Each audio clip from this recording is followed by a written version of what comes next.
እንዴት ናችሁ? ክብር ለአምላካችን ለእግዚአብሔር ይሁን።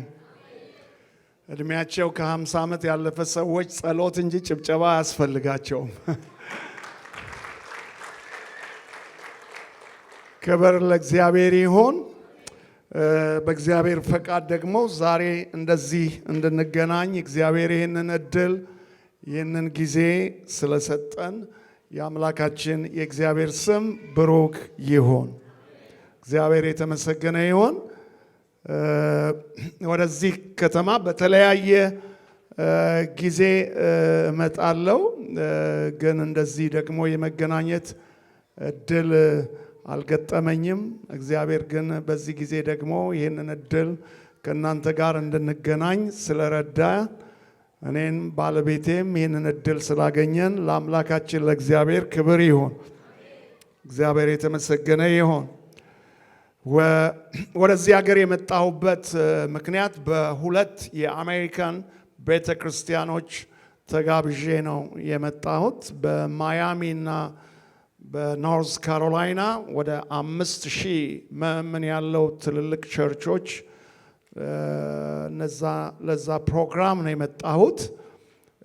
እነሱ ናቸው ትራንስፖርቴን የከፈሉልኝ እና ያጓጓዙኝ እነሱ ናቸው። እዚህ ደግሞ የመጣሁበት አንዱ ምክንያት እኔና ባለቤቴ ከወለድናቸው ልጆች የመጨረሻው ልጃችን እዚህ አትላንታ ነው የሚኖረው እና እሱ ደግሞ 12ኛ የልጅ ልጅ እንድናይ ልጅ ወልዷል እና እሱን ለማየት ነው የመጣ ነው እና እግዚአብሔር በጣም ባርኮናል።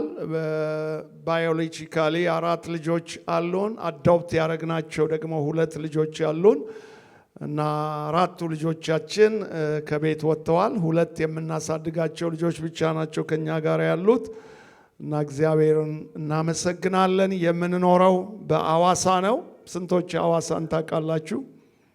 አይ ሆፕ ማወቅ አለባችሁ አዋሳን። እግዚአብሔር የተመሰገነ ይሁን። አዋሳ የሕይወት ብርሃን ቤተክርስቲያን የሚባል የዛሬ 65 ዓመት የተመሰረተ የፔንቴኮስታል ቸርች የመጀመሪያው የኤርትራና የኢትዮጵያ የመጀመሪያው የፔንቴኮስቴ ቸርች ነው አዋሳ የሕይወት ብርሃን እና የመንፈስ ቅዱስ ሙላት እና የጸጋ ስጦታዎች ከዛ ነው ወደ ኢትዮጵያም ወደ ኤርትራም የተሰራጨው እና እዛ ነው የምናመልከው የምናገለግለው። እግዚአብሔር ስሙ ይባረክ። እዚህ ደግሞ ቄስ ሙሉንና ቄስ ሽፈራውን አገኘንና ወደ እናንተም እንድንመጣ እነሱ ናቸው ድልድይ የሆኑትና አብረን እናመልክ ነበር፣ አብረን እናገለግል ነበር በአዋሳ። እግዚአብሔር ደግሞ እዚህ እንዲመጡ ረድቷቸው እዚህ መጥተዋል። በእነሱም ምክንያት ደግሞ ከእናንተ ጋር እንድንገናኝ ለእኛም ድልድይ ሆነዋል። ክብር ለአምላካችን ለእግዚአብሔር ይሁን። ክብር ለአምላካችን ለእግዚአብሔር ይሁን። በሀዲይኛ ስትዘምሩ ወደ ሆሳዕና ወሰዳችሁኝ እና ሆሳዕና ሁለተኛ አገሬ ነው ለኔ እና የሆሳዕና ሕዝብ በየዓመቱ ቅዳሜና እሁድ ቤተ ክርስቲያን ዘግቶ በጎፈር ሜዳ ላለፉት 3 ዓመታት በተከታታይ ቅዳሜም እሁድም ቸርች መዝጋት እዛ ሀገር ከባድ ነው፣ ግን ቸርች ዘግቶ እዚያ ፓስተር ጌቱ መጥቷል። ከሱ ቃል እንሰማለን ብሎ የሆሳዕና ሕዝብ ይሰማል እና ሁለተኛ አገሬ ነው፣ ሁለተኛ ከተማዬ ነው እና አሁን ወዲህ ከመምጣቴ በፊት ለ2000 የዩኒቨርሲቲ ወጣቶች ለ5 ቀን የሚሽን ትሬኒንግ እየሰጠን ነበር የቆየ ነው በእናት ቃለ ሕይወት። እግዚአብሔር በዚያ ምድር ትልቅ በረከት አድርጓል። ክብር ለእግዚአብሔር ይሆን። እግዚአብሔርን እናመሰግናለን። ዛሬ መልእክት አለኝ እና ይህ መልእክት መጀመሪያ ለኔ ነው፣ ለራሴ ነው እና አሜሪካን ከመጣው በኋላ እግዚአብሔር የሰጠኝ መልእክቶች አሉ እና ሁልጊዜ ሰባኪ እድለኛ የሚሆነው እግዚአብሔር ለሱ ነው የሚናገረው። መጀመሪያ የእርሱን ሕይወት ይሰራል፣ የእሱን ሕይወት ያንጻል፣ ይቀድሳል። ከዛ በኋላ ደግሞ ለሕዝብ ይተርፋል። ስለዚህ በዚህ 40 ቀኔ ነው ዛሬ አሜሪካ ነገር ከመጣው ሌላ 30 ቀን ይቀረኛል። ወደ ሌሎች ስቴቶች እንጓጓዛለን ከሚቀጥለው ሳምንት በኋላ እና በእነዚህ ጊዜያት እግዚአብሔር የተለያየ መልእክትና ጊዜ እየሰጠኝ ጌታን እያባረኩ ነው ያለሁት። እንደምታውቁት ኢትዮጵያ ትንፋሽ የለም፣ ሩጫ ነው። አሜሪካ ነገር ግን ጥሩ ሀገር ነው። እግዚአብሔር አገልጋይን አግኝቶ ይናገረዋል፣ ይረጋጋል፣ ያርፋል፣ ይጸልያል እና እግዚአብሔር ደግሞ ይናገረዋል። ክብር ለእግዚአብሔር ይሁን። እግዚአብሔርን እናመሰግናለን። በመጀመሪያ ባለቤቴ ከጌታ የተሰጠኝ መልእክት አለ ብላለች። እሷን የጌታን ድምፅ እንሰማና ወደ ቃሉ ቀጥለን እንሄዳለን። በጸሎት መንፈስ ሁላችንም ራሶቻችንን ዝቅ አድርገን የጌታን መልእክት እንሰማለን።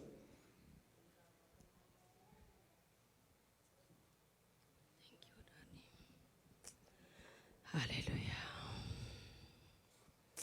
ሃሌሉያ ሃሌሉያ። እግዚአብሔር የተባረከ ይሁን። በእግዚአብሔር ፊት መቆም አይለመድም፣ ያስፈራል። በእግዚአብሔር ፊት መቆም ሁሌም ያስፈራል። ግን እግዚአብሔር መልእክት ከሰጠ ምን ማድረግ ይቻላል? በእግዚአብሔር ፊት ሆነን ደግሞ እግዚአብሔር ያለውን ነገር መናገር አስፈላጊ ነው። ክብር ለእግዚአብሔር ይሁን። ማታ ስጸልይ እግዚአብሔር በሶስት ነገሮች ላይ ለሕዝቤ መልእክት ተናገሪ አለኝ። በጣም ነው ምፈራው፣ ግን ደግሞ ዝም ብሎ መቆም በእግዚአብሔር ፊት አይቻልም። መልእክት ሳይሰጥ በእግዚአብሔር ፊት መቆም አይቻልም። ስለዚህ እግዚአብሔር በሶስት ነገሮች ላይ ሕዝቤን አጽናኝ፣ ሕዝቤን የጣለውን ነገር እንዲያነሳ ንገሪ ስላለኝ በእግዚአብሔር ፊት ቆሜያለሁ። እግዚአብሔር ደግሞ ጸጋን ይሰጣል። ክብር ለእግዚአብሔር ይሁን። የሰራዊት ጌታ እግዚአብሔር እንዲህ ይላል፣ ሕዝቤ ይላል የሰራዊት ጌታ እግዚአብሔር፣ በልጄ ደም የገዛውህ የተገዛህ ሕዝቤ ነህ ይላል የሰራዊት ጌታ እግዚአብሔር። በእጄ መዳፌ ውስጥ የቀረጽኩህ ሕዝቤ ነህ ይላል የሰራዊት ጌታ እግዚአብሔር። ስለዚህ የልጄ የደሜ ዋጋ ነህ ይላል የሰራዊት ጌታ እግዚአብሔር። በዋጋ ተገዝተሃል፣ የማንም አይደለህም ይላል የሰራዊት ጌታ እግዚአብሔር። የኔ የራሴ ገንዘቤ ነህ ይላል የሰራዊት ጌታ እግዚአብሔር። ሕዝቤ ይላል የሰራዊት ጌታ እግዚአብሔር፣ ጨለማ በዙሪያ ቢሆንም እንኳን በመካከል ብርሃን ሆኜ ስለምመላለስ ይላል አትፍራ ይላል የሰራዊት ጌታ እግዚአብሔር። ዙሪያህን እከባለሁ ይላል የሰራዊት ጌታ እግዚአብሔር። ውጊያህን እዋጋለሁ ይላል የሰራዊት ጌታ እግዚአብሔር። የሚያሸንፍህን አሸንፋለሁ ይላል የሰራዊት ጌታ እግዚአብሔር። ሕዝቤ ይላል የሰራዊት ጌታ እግዚአብሔር፣ ነገር ግን ልናገርህ እወዳለሁ ይላል። የስልጣን በትር በእጅ ሰጠውህ ይላል የሰራዊት ጌታ እግዚአብሔር።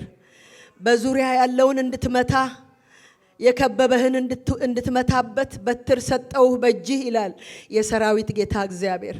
ነገር ግን ይህ በትር ከእጆቻችሁ ወደቀ ልጆች ያላችሁ ይላል የሰራዊት ጌታ እግዚአብሔር። ይህንን በትር እንደገና እንድታነሱ ይላል የሰራዊት ጌታ እግዚአብሔር። በልጅነት ስልጣን በፊቴ የቀባሁ ይላል የሰራዊት ጌታ እግዚአብሔር። ሕዝቤ የሰጠውን በትር ጥለሃል ይላል የሰራዊት ጌታ እግዚአብሔር። ስለዚህ ፈራህ ይላል። ዙሪያህን አየህ፣ ፈራህ። ብዙ ነገር አየህ፣ ፈራህ። ልታሸንፍ አልቻልክም ይላል የሰራዊት ጌታ እግዚአብሔር። ስለዚህ በትርህን አንሳ ይላል የሰራዊት ጌታ እግዚአብሔር። የሰጠውህን በትር ተጠቀምበት ይላል የሰራዊት ጌታ እግዚአብሔር። ያሸነፈህን እንድታሸንፍበት፣ የሚሟገትህን እንድትመታበት፣ የሚወጋህን እንድትወጋበት በእጅህ ሰጠውህ ይላል የሰራዊት ጌታ እግዚአብሔር። ስለዚህ ይላል የዘላለም አምላክ እግዚአብሔር፣ ሌላው የከበረ መሰዊያ ሰጥቼህ ነበር ይላል። በመሰዊያ ስፍራ አላገኘውህም ይላል። የመሰዊያ ስፍራህን እንድታድስ እነግርሃለሁ ይላል።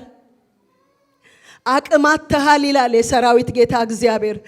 ጉልበት አጥተሃል ይላል የሰራዊት ጌታ እግዚአብሔር። ስለዚህ የሚያሸንፍህ ልትገዳደር አልቻልክም፣ መሰዊያ ስለፈረሰ ይላል። እንደገና መሰዊያህን አድስ ይላል። መሰዊያ ይታደስልኝ ይላል። ወደ አንተ ስመጣ በመሰዊያህ ላይ አላገኘውህም ይላል የሰራዊት ጌታ እግዚአብሔር። ስለዚህ ይላል የዘላለም አምላክ እግዚአብሔር መሰዊያህን አድስልኝ ይላል።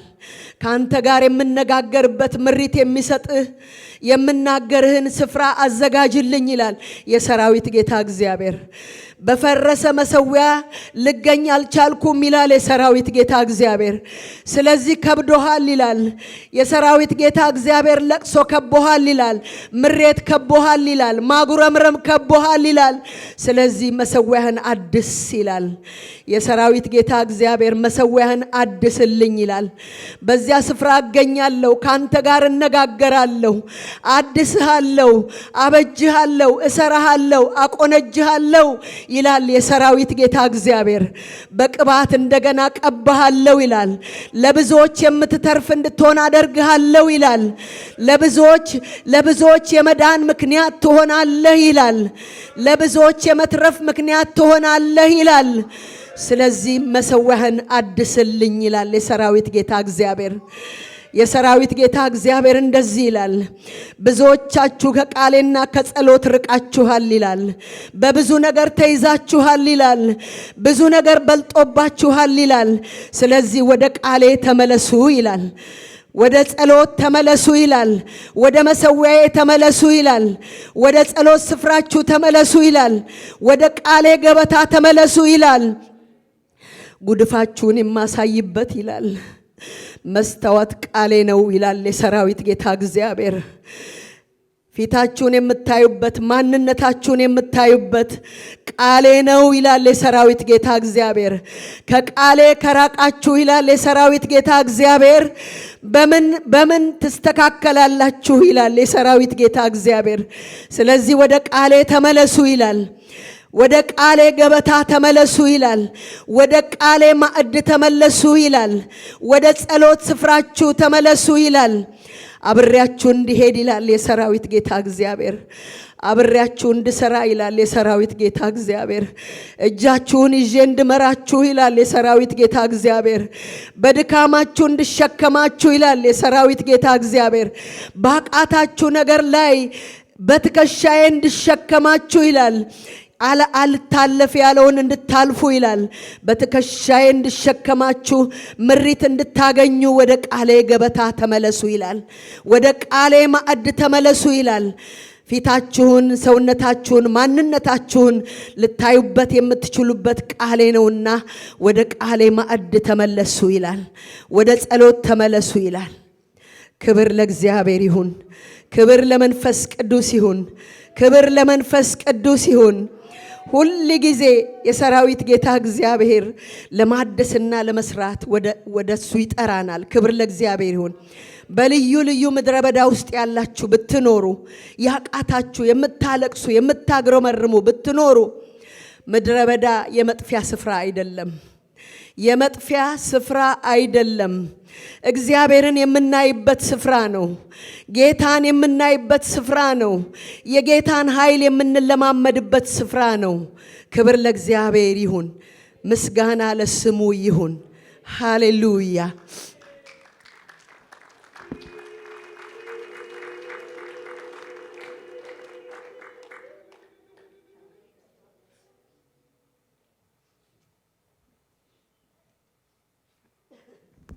ሁላችንም ለእግዚአብሔር ቃል ክብር እንቆማለን።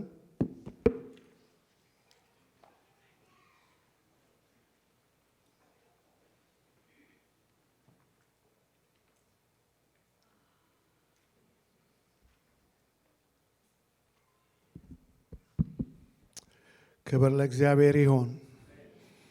እድለኞች ናችሁ የጌታን ድምፅ የመስማት እድል ማግኘታችሁ። ክብርን ለዚህ አምላክ ስጡት። እግዚአብሔር ይወዳችኋል። መጽሐፍ ቅዱስ የያዝን ዘጸአት 33 ቁጥር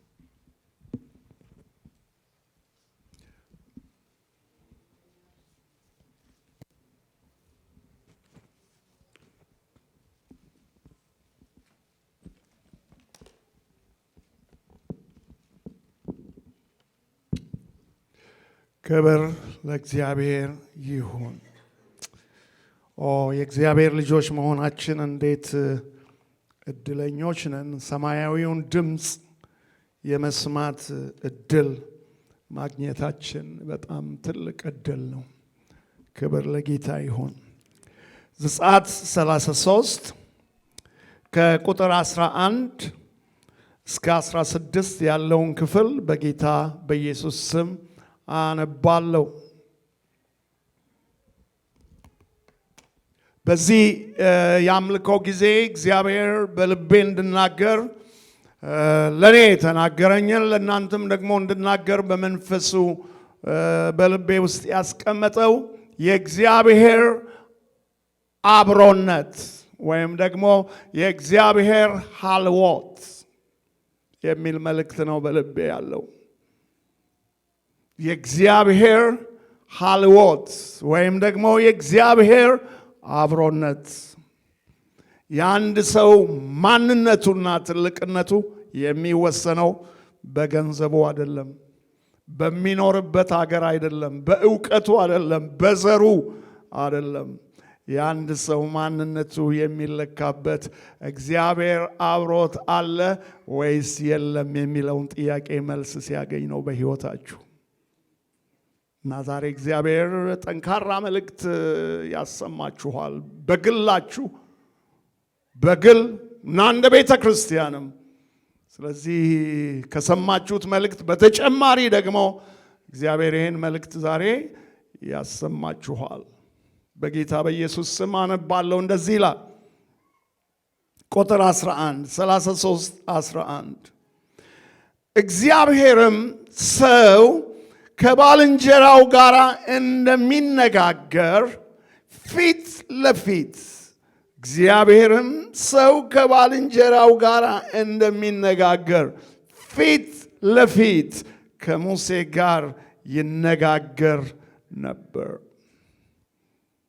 እግዚአብሔር ሰው ከባልንጀራው ጋር እንደሚነጋገር ፊት ለፊት ከሙሴ ጋር ይነጋገር ነበር።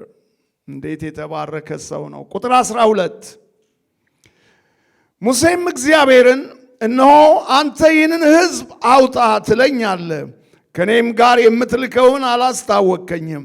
አንተም በስምህ አወቅኩ፣ ደግሞም በእኔ ፊት ሞገስ አገኘህ አልከኝ። አሁንም በፊትህ ሞገስ አግኝቼ እንደሆነ አውቅ ዘንድ በፊትህ ሞገስን አገኝ ዘንድ መንገድህን እባክህ አሳየኝ። ይህም ሕዝብ ሕዝብህ እንደሆነ ተመልከት አለው። እግዚአብሔርም እኔ ካንተ ጋር እሄዳለሁ አሳርፍህም አለው። እርሱም አንተ ከእኛ ጋር ካልወጣህስ ከዚህ አታውጣን።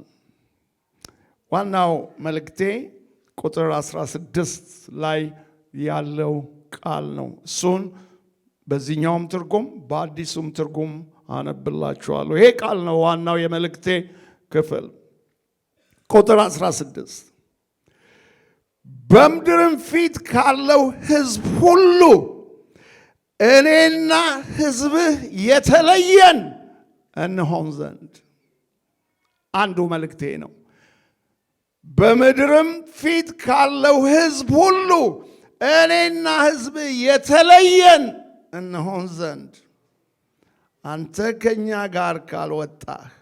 ሁለተኛው እኔና ሕዝብህ በአንተ ዘንድ ሞገስ ማግኘታችን በምን ይታወቃል? አዲሱም መደበኛ ትርጉም ላንብላችሁ ቁጥር 16 አንተ በእኔና በሕዝብህ መደሰትህ ሌላው እንዴት ያውቃል?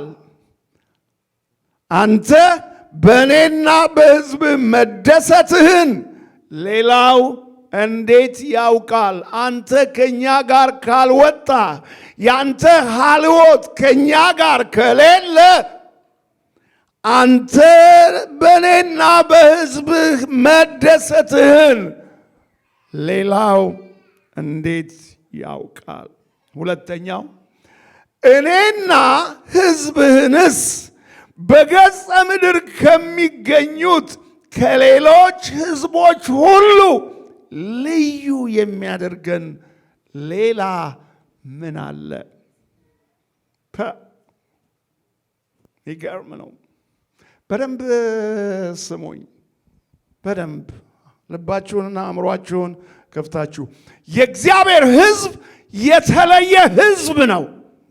የእግዚአብሔር ሕዝብ የተለየ መሆኑን ሌላው ሕዝብ የሚያውቅበት ምንድን ነው?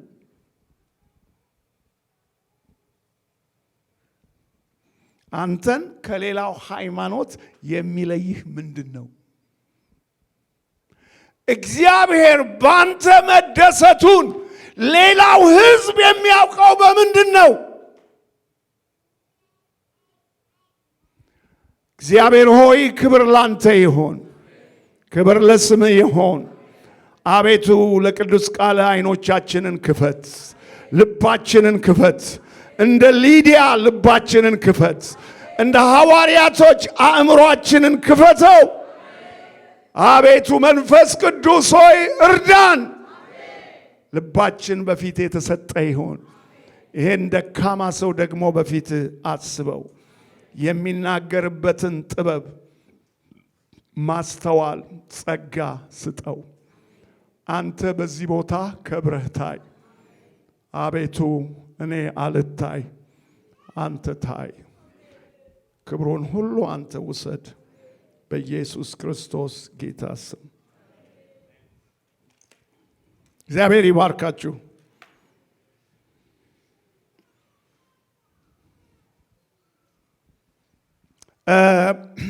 እግዚአብሔር በነዚህ በቆየሁባቸው የአሜሪካ ቆይታዎቼ እግዚአብሔር ለእኔ ያመጣልኝን መልእክት ነው የምትሰሙት። እና እኔ አሁን ለእናንተ አይደለም የምሰብከው፣ ለራሴ ነው የምሰብከው። እና ለራሴ ስሰብክ ደግሞ እናንተ እግረ መንገዱን የሚጠቅማችሁ ነገር ካገኛችሁት በት ስሙት። ግልጽ ነው። እኔ ለራሴ ስሰብክ እናንተ ደግሞ ለፓስተር የተናገረው ነገር ትንሽ ለእኔም ይጠቅማል እንዴ ብላችሁ መውሰድ ከቻላችሁ በጣም ደስ ይለኛል። መውሰድ ባትችሉም ብዙ አልቀየማችሁም። ምክንያቱም የኔ ዓላማ ለራሴ መስበክ ነው።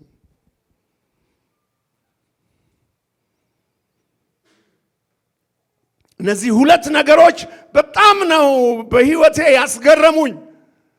ማለት ይህን ክፍል ብዙ ጊዜ አውቀዋለሁ፣ ግን አያችሁ እግዚአብሔር ያው ቃሉን ሲገልጥላችሁ ነው የሚገለጥላችሁ። እና የእግዚአብሔር ቃል በጣም የሚገርም መጽሐፍ ነው። በየዘመኑ ነው የሚገለጠው። በጣም አስገራሚና አስደናቂ መጽሐፍ ነው። እና እኔ ይህን ክፍል ብዙ ጊዜ ሰብኬዋለሁ፣ ተናግሬዋለሁ፣ ግን በተለየ መንገድ እግዚአብሔር ለእኔ ነው የተናገረው። ምንድን ነው እነዚህ ሁለት ነገሮች? አንተ በእኔና በሕዝብ መደሰትህን ሌላው እንዴት ያውቃል? የኔና የናንተ ጥሪ የኔና የናንተ ወደ ጌታ መምጣት አንዱ ትርጉም የሚሰጠው ለጌታ ደስታ ስንኖር ነው። ሐዋርያ ጳውሎስ በሁለተኛ ቆሮንቶስ ምዕራፍ 5 ቁጥር 9 እና 10 ይላል፣ በሥጋ ብናድር ለጌታ ነው፣ ብንሄድም ከሥጋ ብንሄድም ለጌታ ነው። በዚህ ሁሉ ግን እሱን ደስ እንደምናሰኘው እናውቃለን።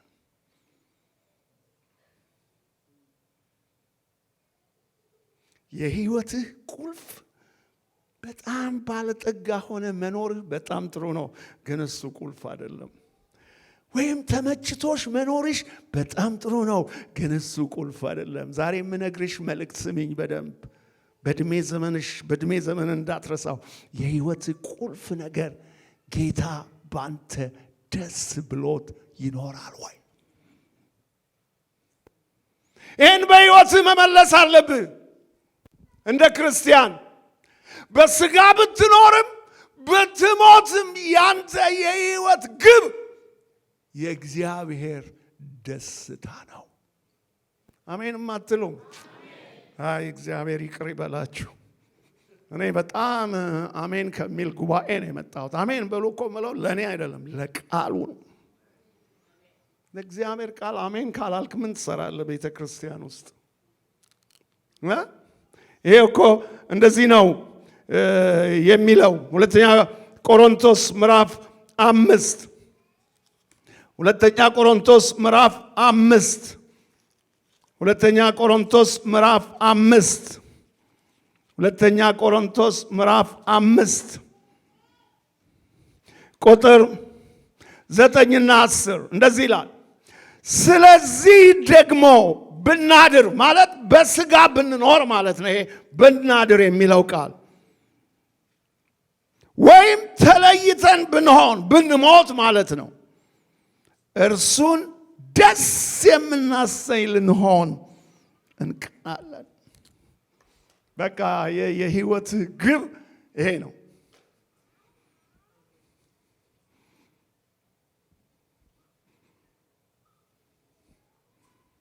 አብኔዘሮች የህይወታችሁ ግብ የእግዚአብሔር ደስታ በእናንተ ህይወት፣ በእናንተ አገልግሎት፣ በእናንተ ቤተ ክርስቲያን ይሁን። እዚህ ስመጣ እነ ቄስ የነገሩኝ ይሄን ቦታ እኮ በቅርብ ነው የተገዛው ሲሉኝ በጣም ተደሰትኩ። በጣም ይሄ ቦታ ለልጆች ለትውልድ እናንተ ብትኖሩ ባትኖሩ ለትውልድ ይሆናል። በጣም ነው የተደሰትኩት። እስቲ ለራሳችሁ ለእግዚአብሔር ክብር አጨብጭቡ።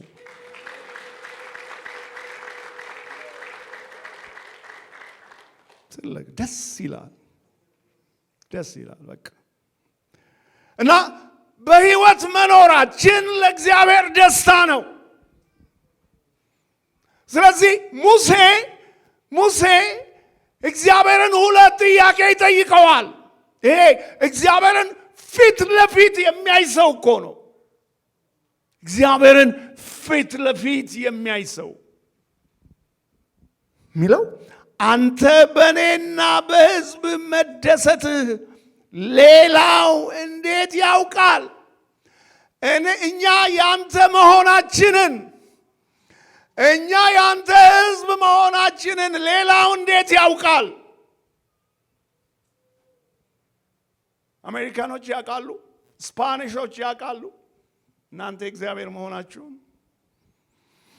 እኔና ሕዝብህስ በገጸ ምድር ከሚገኙ ከሌሎች ሕዝቦች ሁሉ ልዩ የሚያደርገን ሌላ ምንድን ነው?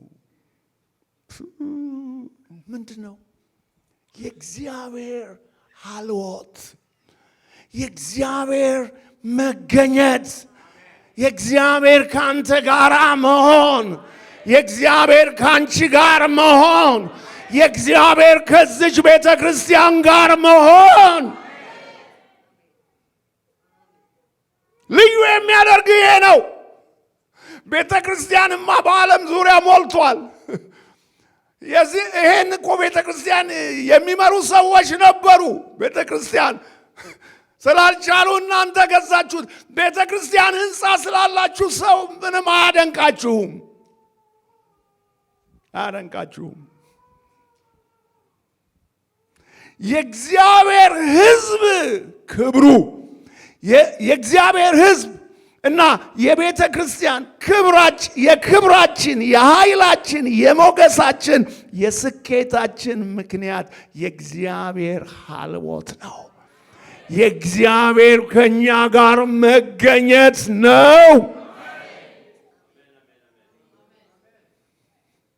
አብኔዘር ዛሬ ጠንካራ መልእክት የምትሰማበት ቀን ነው። አእምሮህንና ልብህን ክፈት፣ ትድናለህ። ይህን መልእክት ተግባራዊ ብታደርግ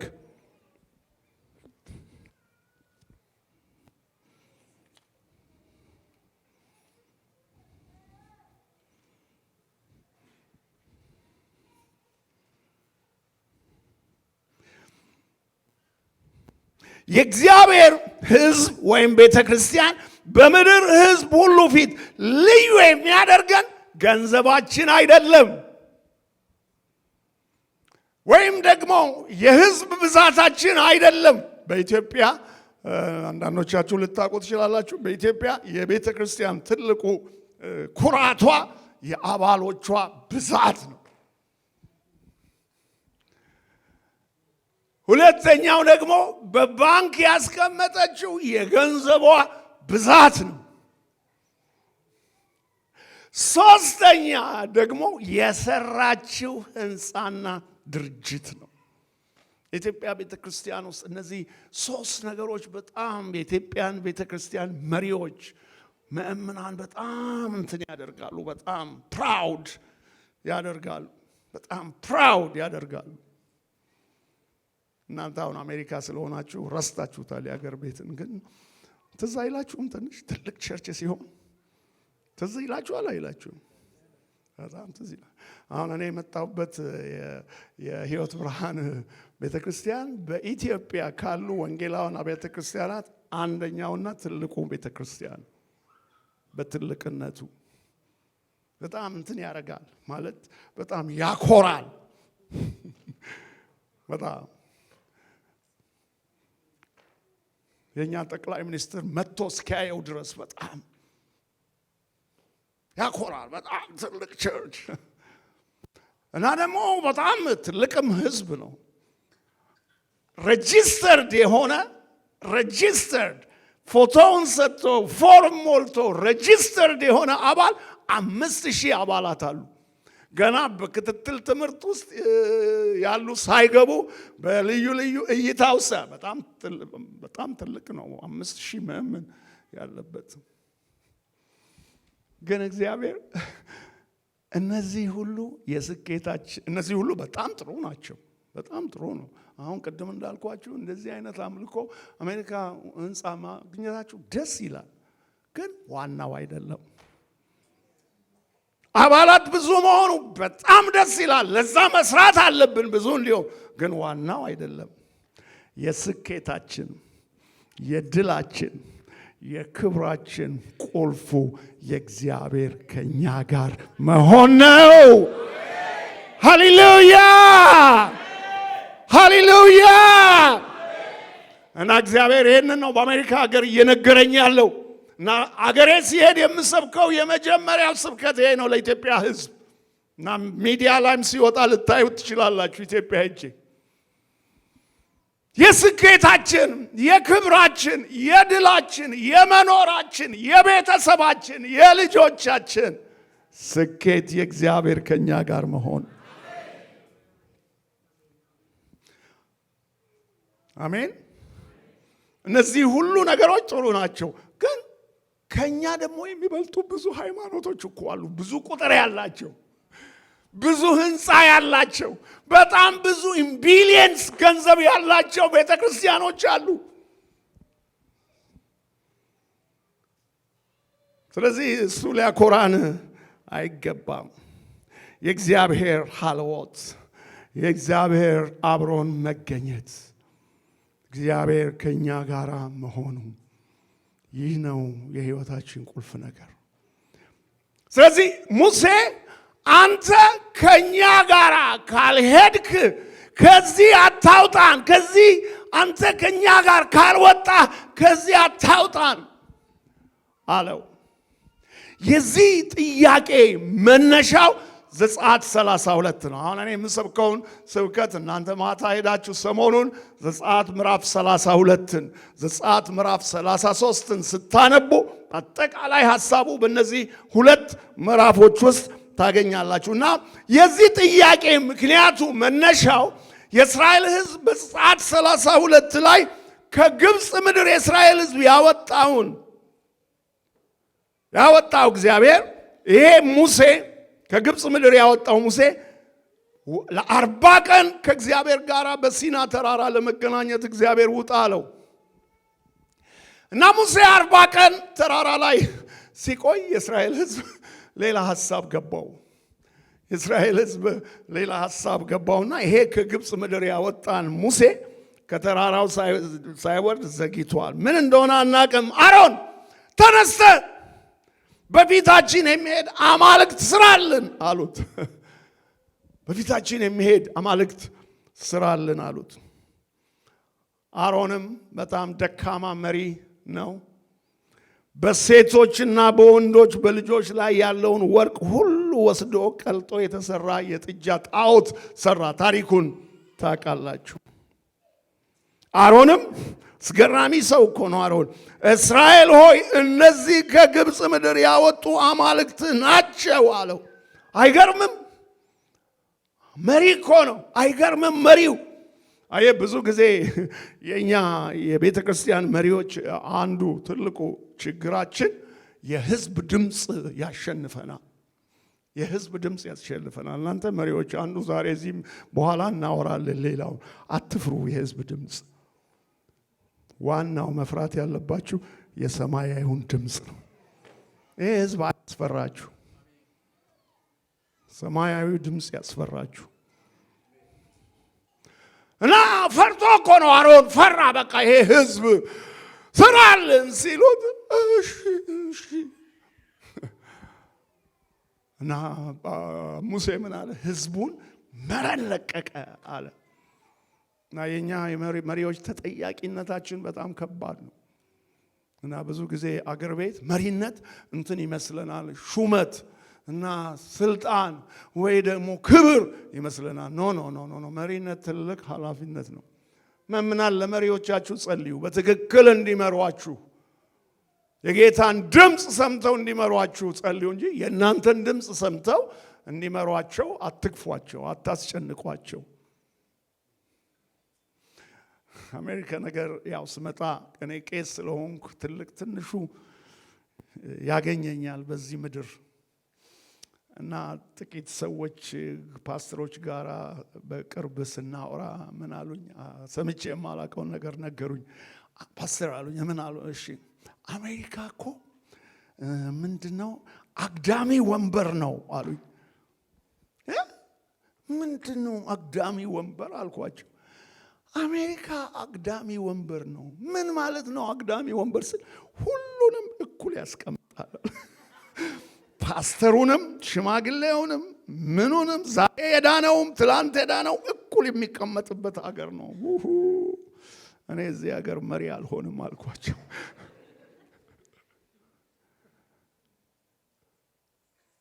እንደዚህ አታስቡ ምእመናን። እግዚአብሔር የቀባቸው እግዚአብሔር የጠራቸውን መሪዎቻችሁን አክብሩ። ይሄ ምድራዊ አስተሳሰብ ነው። ማለት መሪዎች የእናንተ አገልጋዮች ናቸው። ክብር የሚፈልጉ ምን የሚሉ መሪዎች የሚኖሩ አይመስለኝም። ኢየሱስ እግር አጥበዋል እኮ። መሪዎች እግር የሚያጥቡ ናቸው። ሆኖም ግን መጽሐፍ ቅዱስ አክብሯቸው ይላል። ለምን? ስራቸውን በደስታ እንዲሰሩ፣ እያዘኑ እንዳይሰሩ አይደል እንደ ዕብራውያን 13:17 የሚለው ስራቸውን እያዘኑ እንዳይሰሩ አክብሯቸው። ዕብራውያን 13:17ን በአዲሱ መደበኛ ትርጉም አንብቡት። በጣም ፈቶ ይናገራል። ይሄ የመልእክቴ ክፍል አይደለም፣ እንዳው የቄስ ነገር እዛም ስለሚረጭ እዚህም ይረጫል። እንዳግረ መንገዱን ልርጭ ብዬ ነው። እና በደስታ እንዲሰሩ አገልግሎታቸውን ደስ ብሏቸው እንዲሰሩ አክብሯቸው። ለምን? እነርሱ የሚጠየቁበት ጉዳይ አለና ይላል። መሪዎች የሚጠየቁበት ጉዳይ አለ በጌታ ፊት። እኛ ግን እናበረታታቸው፣ እንጸልይላቸው፣ አይዟችሁ እንበላቸው። እና አሮን ፈራ ህዝቡን ፈርቶ ለቀቃቸው። በቃ ጥጃ እንዲሰራ ለቀቃቸው። እና ይሄው እንግዲህ እና በጣም የሚገርመው ነገር ምን ይላል? አሮንም አለ ነገ የእግዚአብሔር በዓል ነው ሲላወጅ፣ ፈርቶ እኮ ነው። አንፈርድበትም። የህዝብ ማዕበል ከባድ ነው። ነገ የእግዚአብሔር በዓል ሲላወጀ ማልደውም የሚቃጠል መስዋዕት ሰው፣ የደህንነት መስዋዕት ሰው አቀረቡ። ህዝቡም ሊበሉና ሊጠጡ ተቀመጡ። ይሄ ብቻ መብላት መጠጣት ብቻ አይደለም፣ ሊዘፍኑም ተነሱ።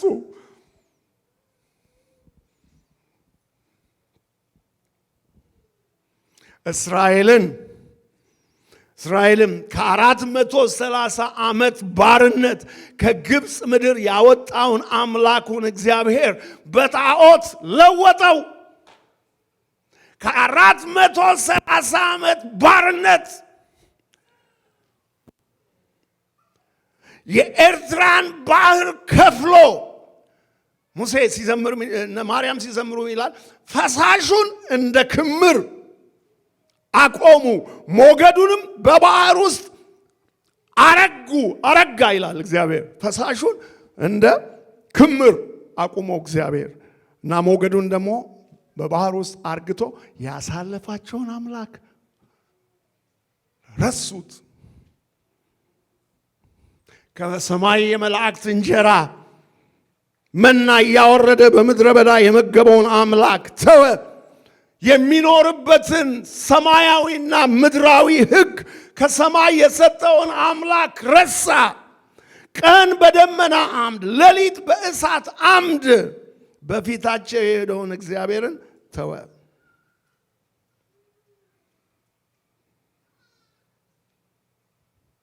እግዚአብሔር አምላክም ሙሴን በዘጸአት 32:9 ላይ እኔ ይህንን ሕዝብ አየሁት አለው። እነሆም አንገተ ደንዳና ሕዝብ ነውና እንዳጠፋቸውም ተወኝ አለው። አንተንም ለሌላ ለታላቅ ሕዝብ አደርግሃለሁ። አሁንም ቁጣዬ እንዲቃጠልባቸው እንዳጠፋቸው ተወኝ፣ አንተንም ለታላቅ ሕዝብ አደርጋለሁ። አንገተ ደንዳና ሕዝብ ስለሆንክ በመንገድም ላይ እንዳላጠፋ እኔ በአንተ መካከል አልወጣም። ይሄን ያነበብኩላችሁ ጥያቄ መንስኤው ባክግራውንዱ ይሄ ነው። ይህ ሕዝብ አንገተ ደንዳና ነው። አምላኩን የሚረሳ ሕዝብ ነው። እንዴት ናችሁ እናንተ? አሜሪካ ከመጣችሁ እንደ ሆሳና እንደ ሀዲያ እንደነበራችሁበት ቸርች እንደ ድሮ ታመልካላችሁ? ጌታን ታገለግላላችሁ? ዛሬም መልእክት እንደመጣላችሁ ትጸልያላችሁ? ቃሉን ታነባላችሁ? ትንበረከካላችሁ? ወይስ አሜሪካ የምቾት ምድር እግዚአብሔር ምን ያደርግልናል የሚሉ ልዩ ልዩ ጣዖቶችን ሰርታችሁ ይሆን እንዴ? ልዩ ልዩ ጣዖቶችን ሰርታችሁ ትሰግዱላቸው ይሆን? ድሮ በድህነታችሁ ድሮ በሀገር ቤት ትሰግዱለት የነበረውን አምላክ ትታችሁ ዛሬ የምትሰግዱላቸው ልዩ ልዩ የአሜሪካ ጣዖቶች ይኖሩ ይሆን? የገንዘብ ጣዖቶች፣ የኑሮ ጣዖቶች የምትሰግዱላቸው ከእግዚአብሔር ይልቅ ያከበራችኋቸው ይኖሩ ይሆን? ቼክ ዩርሰልፍ። ሕይወታችንን እንፈትሽ። የት ነው ያለነው? የት ነው ያለነው? ይህ ሕዝብ ያንን ሁሉ የአምላኩን ውለታ ረስቶ ሌላ ጣዖት ሰራ። አምላኬ ይሄ ነው ብሎ ሰገደ።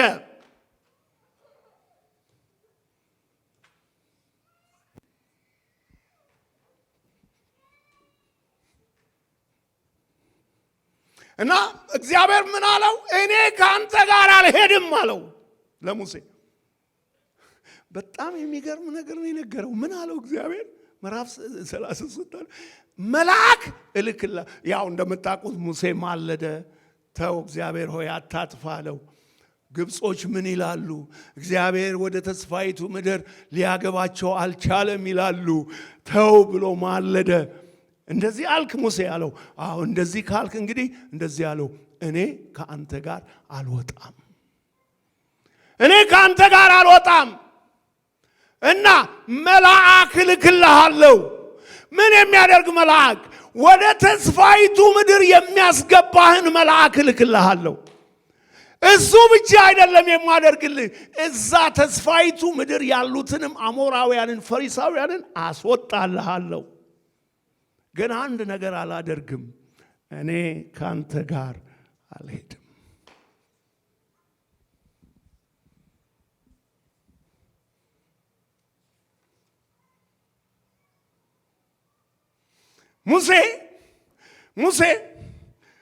ሙሴ በሚዲያም ምድር በጎችን እየጠበቀ እያለ ከ40 ዓመት በኋላ እግዚአብሔር ቁጥቋጦውን አቃጥሎ በዘጸአት ምዕራፍ 3 የሙሴን አቴንሽን ወስዶ አትራክት አድርጎት ስቦት ቅጠሉ አይነድም፣ እሳቱ ግን ይቀጣጠላል።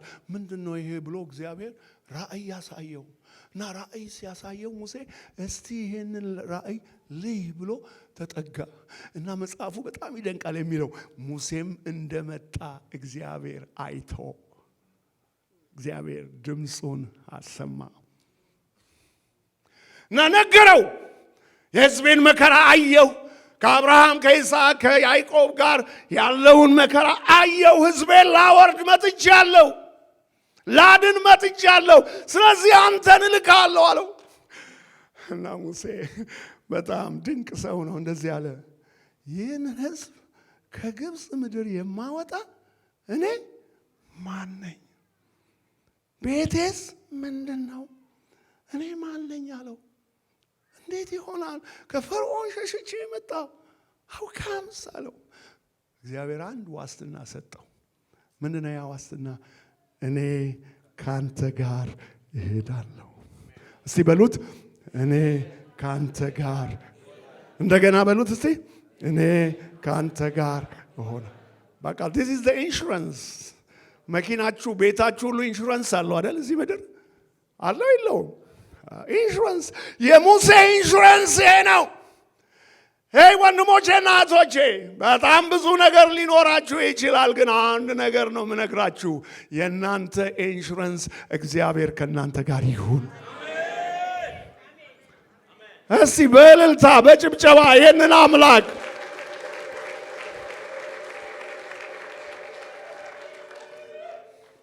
የአገልግሎት ስማችን አይደለም ኢንሹራንሳችን። ያገለገልንበት የዕድሜ ዘመን አይደለም ኢንሹራንሳችን። ቤተ ክርስቲያናችን አይደለም ኢንሹራንሳችን። ገንዘባችን አይደለም ኢንሹራንሳችን። ታሪካችን አይደለም ኢንሹራንሳችን። ኢንሹራንሳችን የእግዚአብሔር ከኛ ጋር መሆን ነው። አሜሪካ ነገር ምን ገብቶ ነው ወደ ሀገር የምትመለሰው ብትሉኝ፣ አሜሪካ ነገር ገብቶኝ የምመለሰው ይሄ ቃል ነው። ሄይ ፓስተር ጌቱ now and then think of this። እግዚአብሔር ካንተ ጋር መሆኑን አብሮ እየሄደ መሆኑን ቼክ አድርገው ነው የሚለው ፓስተር ጌቱ። ጥሩ ነው እስካሁን ያገለገልክበት ፓስተር ጌቱ is okay፣ ጥሩ ነው። ግን ዛሬ እግዚአብሔር ካንተ ጋር አለ ወይ ለሚለው መልስ ስጥ ነው የሚለኝ ጌታ።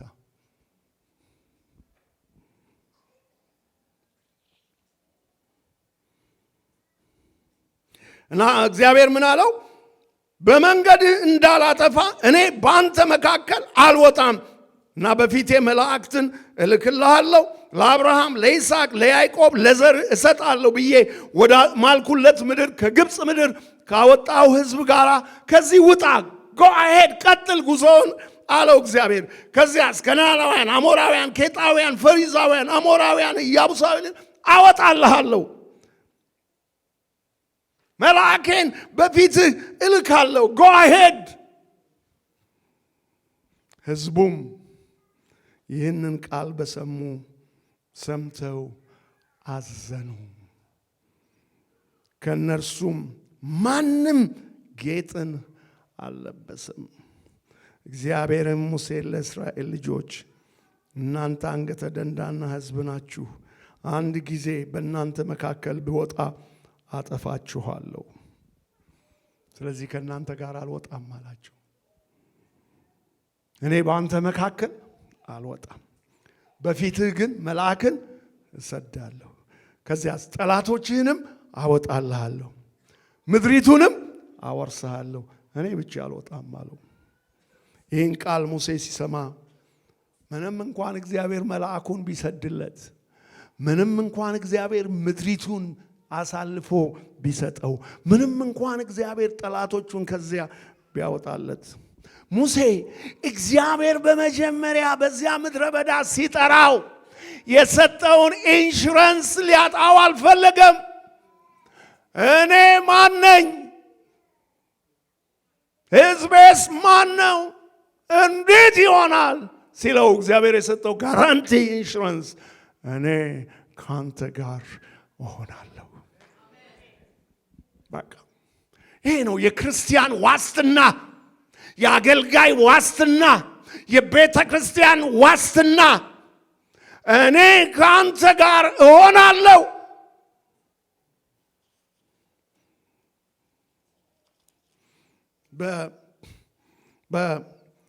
በአዲሱ መደበኛ ትርጉም ምን ይላል? እግዚአብሔር ሀልዎቴ ከአንተ ጋር ይሄዳል፣ እረፍትንም እሰጥሃለሁ አለው። ግን ሙሴ አልፈልግም አለ። አልፈልግም አለ።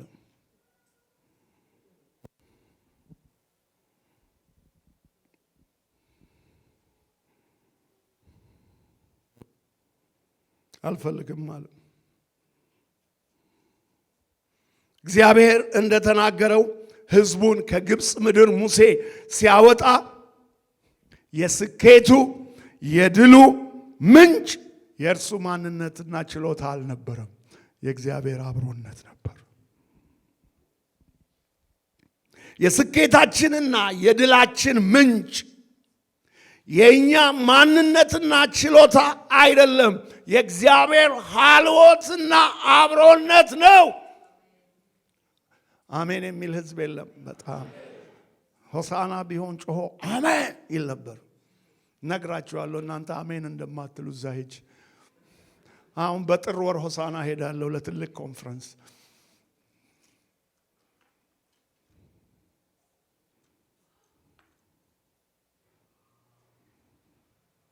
ሙሴ ከግብፅ ሸሽቶ የወጣ በሚዲያም ምድረ በዳ በጎች የሚጠብቅ እድሜው ኦልሬዲ 80 ዓመት የሆነ ያረጀ ምስኪን ሽማግሌ ነው።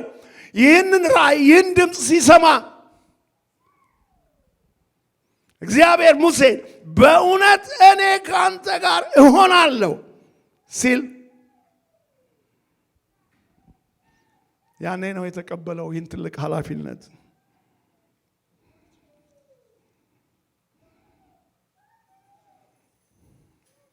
የቤተ ክርስቲያን ክብሯ፣ ስሙኝ ምእምናን፣ የዚች ቤተ ክርስቲያን ክብሯ ገንዘቧ አይደለም፣ ይህን ድርጅት መግዛታችሁ አይደለም፣ የህዝብ ብዛት አይደለም። እነዚህ ሁሉ መልካምና ጥሩ ነገሮች ናቸው።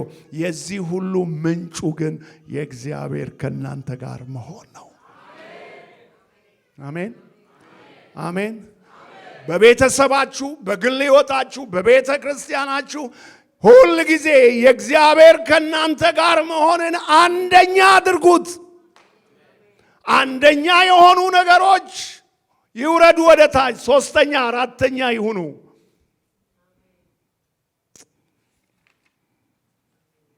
አሜን አሜን። እግዚአብሔር ከጣዖት እና ከኃጢአት ጋር አብሮ አይመለክም። ዛሬ ማለዳ ስጸልይ ይህን ድምፅ ነው የሰማሁት። እግዚአብሔር ከጣዖትና ከኃጢአት ጋር አብሮ አይመለክም። አያችሁ፣ የምታመልኩት ጣዖት ይዛችሁ እግዚአብሔርን ለማምለክ አትችሉም። እግዚአብሔር ደባል አይፈልግም። እግዚአብሔር ደባል አይፈልግም።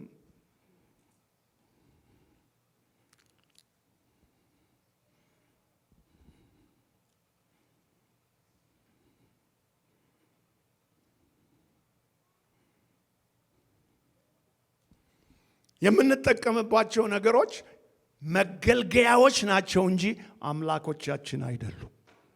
ገንዘባችን አምላካችን አይደለም፣ እንገለገልበታለን። ቤታችን አምላካችን አይደለም፣ እንገለገልበታለን። መኪናችን አምላካችን አይደለም፣ መገልገያችን ነው። አምላካችን ግን አንድ ነው። እስቲ የኔ አምላክ አንድ ነው የምትሉ እጃችሁን አሳዩኝ። አምላኬ አንተ ብቻ ነህ በሉት እስቲ። አምላኬ አንተ ብቻ ነህ በሉት እስቲ። ሃሌሉያ አሜን አሜን።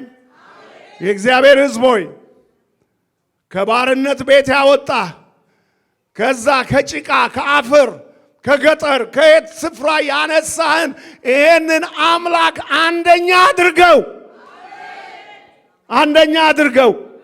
ሌሎቹ ሁለተኛና ሶስተኛ ይሁኑ።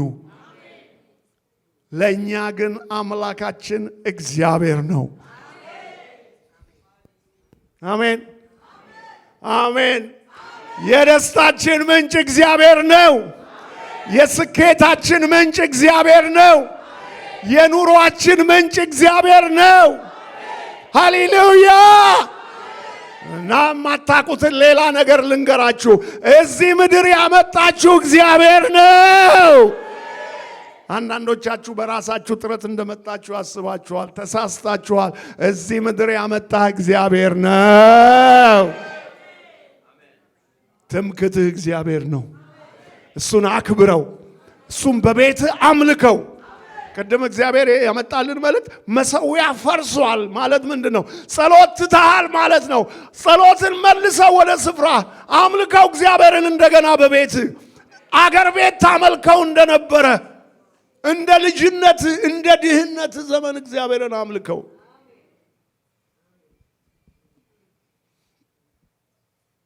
አምልከው። መሠዊያ ይሰራ እንደገና። አምላክህ አንደኛ ይሁን።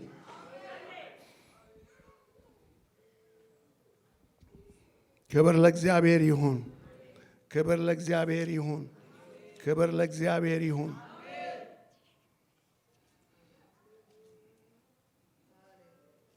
እግዚአብሔር አምላክ ኢየሩሳሌምን እንደገና ሲሰራት ከምርኮ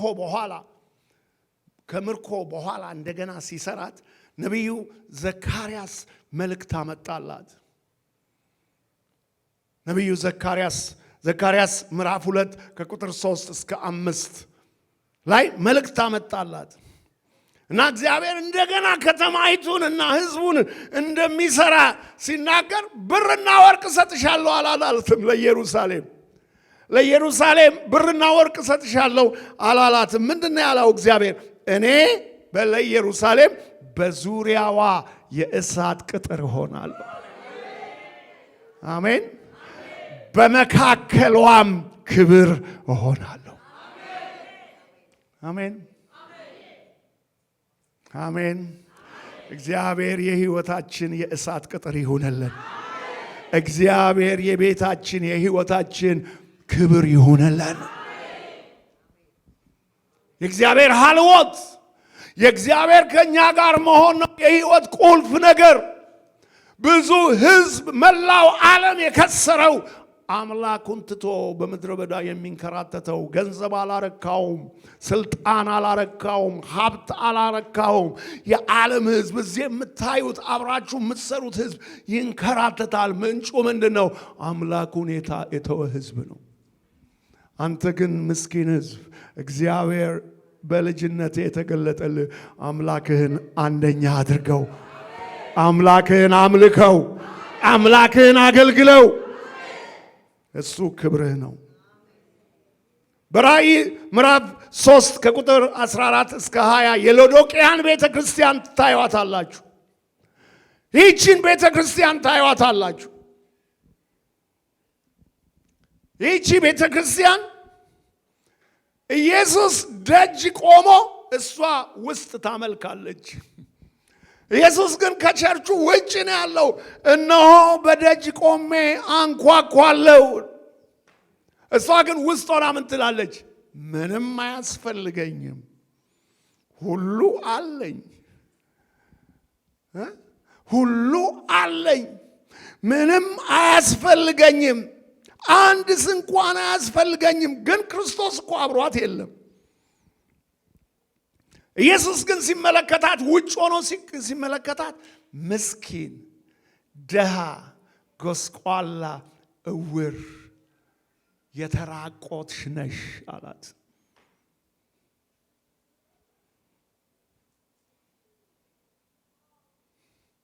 ኢየሱስ ደጅ ነው። ልክ ነው። ሎዶቅያ በጣም ሀብታም ቤተ ክርስቲያን ነች። በቸርች ታሪክ እንደሚነግረን ሎዶቅያ በጣም ባለጠጎች የሚኖሩባት ከተማ ነች እና በጣም ብዙ ሀብት ያላቸው ሰዎች የሚያመልኩባት ቤተክርስቲያን ነች ሎዶቅያ። እና እዛ ከተማው ጠርዝ ላይ የፍል ውሃ አለ። እና ያ ፍል ውሃ ራሱ በጣም እንትን ነው። ለዚህ ነው ለብ ያልሽ ስለሆንሽ የሚለው ያንን ፍል ውሃውን ጠቅሶ ነው እዛ ከተማ ውስጥ ያለውን ፍል ውሃ። እና ባለጠጋ ህዝብ ነው ቸርች ውስጥ፣ ግን አምላኩ ከሱ ጋር የለም። ብር አለ፣ ወርቅ አለ፣ ሀብት አለ፣ ሁሉ ነገር አለ፣ ግን አምላኩ ከሱ ጋር የሌለ ህዝብ ነው። እና በደጅ ቆሜ ነው ማንኳኳው አላት። ለምን? ክፈችልኝ ልግባ እና ነይ ወደኔ፣ ከዚያስ ከኔ ጋር እራት ትበያለሽ። እራት በእስራኤሎች ካልቸር የበቃ የትልቅ የደስታ የስኬት መገለጫ ነው። እስራኤሎች ራት ነው የሚበሉት። ሰርጋቸው ሁሉ ምሽት ነው። ረጅም ጊዜ ይወስዳሉ። እና እንደዛ አይነት ፌሎሺፕ ከኔ ጋር አድርጊ ሎዶቅያ፣ ረጅም ጊዜ ከኔ ጋር ውሰጂ። እኔ ለራት ኢንቫይት አደርግሻለሁ፣ ከኔ ጋር አብረሽ ሁኚ እና ፋይናሊ ደግሞ በዙፋኔ እንድትቀመጪ አደርግሻለሁ። ለዚህ ነው መጠራሽ ሎዶቅያ ነይ። ወንድሞቼና እህቶቼ እግዚአብሔር የሚናገረን ስለሚጠላን አይደለም። እግዚአብሔር የሚናገረን ስለሚወደን ነው። በጣም ይወዳችኋል። ዛሬ ይህንን መልእክት ሌላ ቦታ ልንናገር እንችል ነበር፣ ግን እግዚአብሔር ለእናንተ አስቀምጧል። ይወዳችኋል።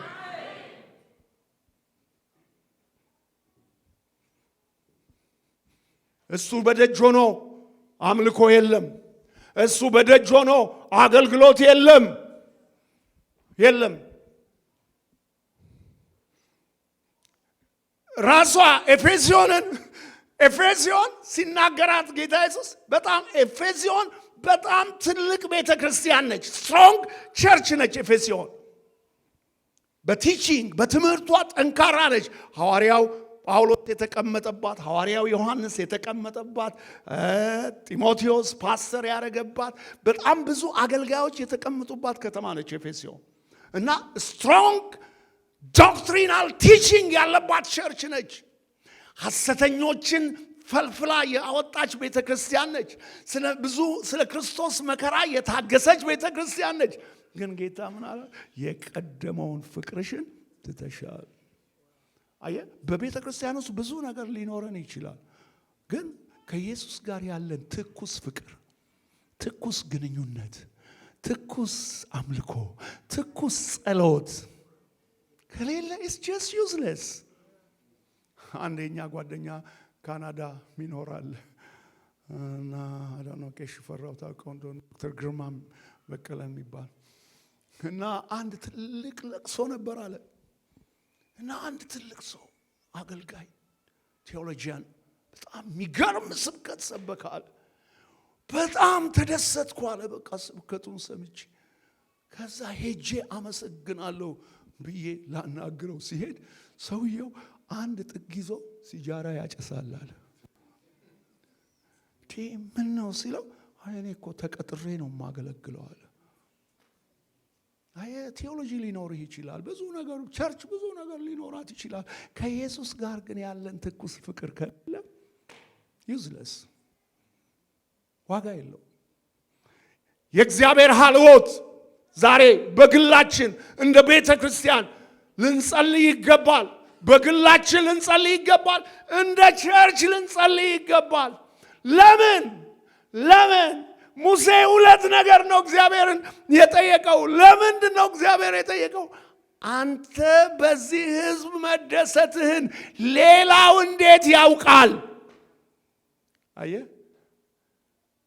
እኔና እናንተ የእግዚአብሔር መሆናችንን የምናስታውቀው በዚህ ህንፃ በዚህ እንትን አይደለም። እግዚአብሔር አብሮን ሲኖር ሌላው ሕዝብ ያውቃል።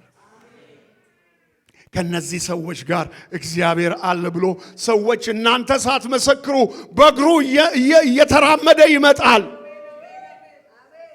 አሜን። ሙሴ ሁለተኛው የተናገረው ነገር እኛ ከሌላው በምድር ላይ ካለው ህዝብ ልዩ የሚያደርገን ሌላ ነገር ምንድን ነው አለው። አየህ፣ አንተ ልዩ የሚያደርግህ የእግዚአብሔር ሀልወት ብቻ ነው። የእግዚአብሔር አብሮነት ብቻ ነው ልዩ ያደርግሃል። ተወዳጅ ያደርግሃል። ተፈላጊ ያደርግሃል። ባለ ክብር ያደርግሃል። ባለ ሞገስ ያደርግሃል። ባለ ኃይል ያደርግሃል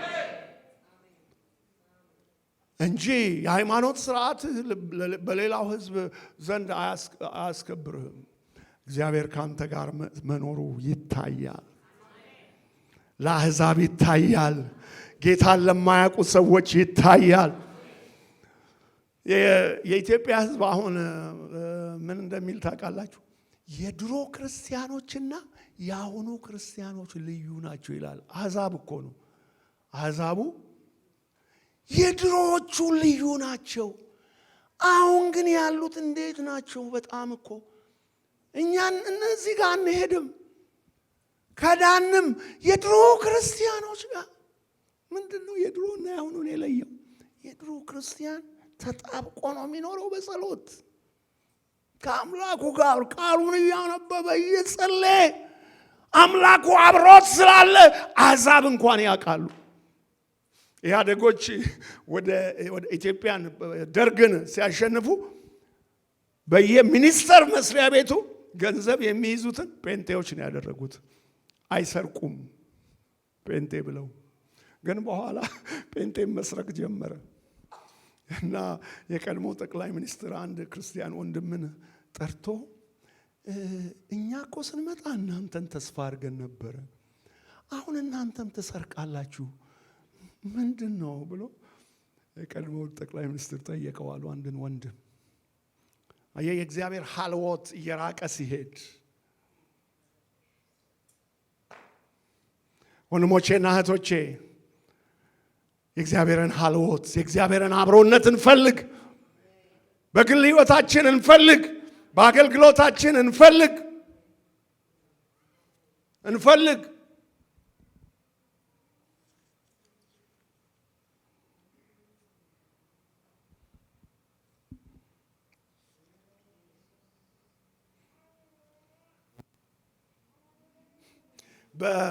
በዮሐንስ ወንጌል ላይ ዮሐንስ ወንጌል ምዕራፍ 10 ከ22 እስከ 27 ባለው ክፍል ላይ ፈሪሳውያን በዓል ያከብራሉ። በሰለሞን መቅደስ ውስጥ በዓል የዳስ በዓል ያከብራሉ። ኢየሱስ ግን የት ነው ያለው? ኢየሱስ ግን በሰለሞን ደጅ መመላለሻ በሩቅ ነው ያለው። አይገርምም? ኢየሱስ የለም እኮ በዓሉ ላይ ኢየሱስ የለም። በዓሉ ላይ ውጭ ነው ያለው። በሰለሞን ደጅ መመላለሻ እየተመላለሰ ነው ያለው እዛ።